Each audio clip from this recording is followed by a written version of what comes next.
Hey folks, this is Aaron, the innovative librarian, with a quick video to demonstrate the multi-material upgrade, or MMU, feature that we have on our new Prusa i3 MK3S Plus printers.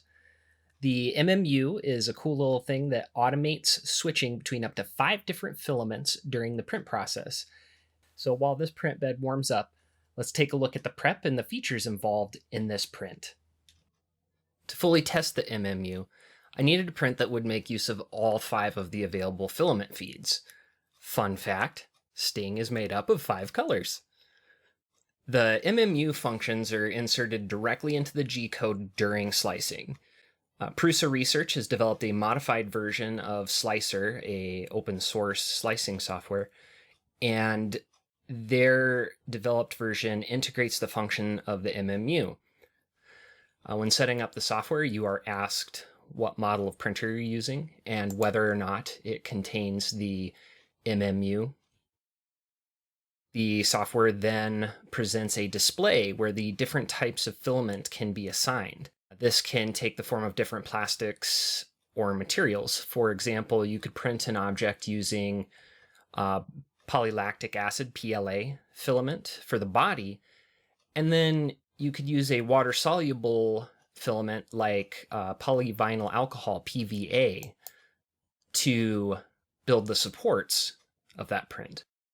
So for this print, we're using PLA for all of the filaments, but each one is a different color. And so the print itself is made up of 5 individual models. Once they were sized and arranged on the print bed, we just assign each object a color or a filament type. And then the slicing process automatically integrates all those different filaments right into the G-code. And so here we'll take a look at what that process looks like in action. So the print has hit a point where it needs to change filaments. It gets out the current color or plastic type. The MMU moves to the other feed,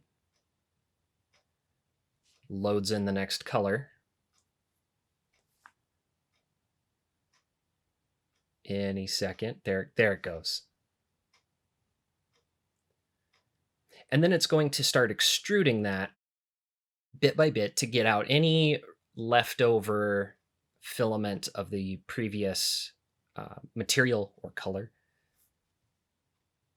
And then it will continue on to print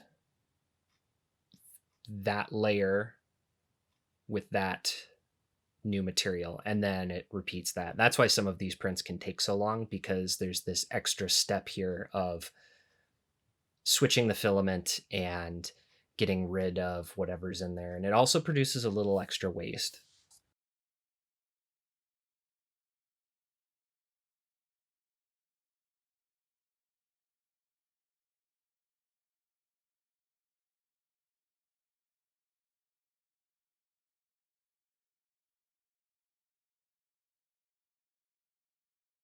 The rest of the video is going to just be a time lapse of the print. Thank you for watching. I hope you enjoyed it, found it informative.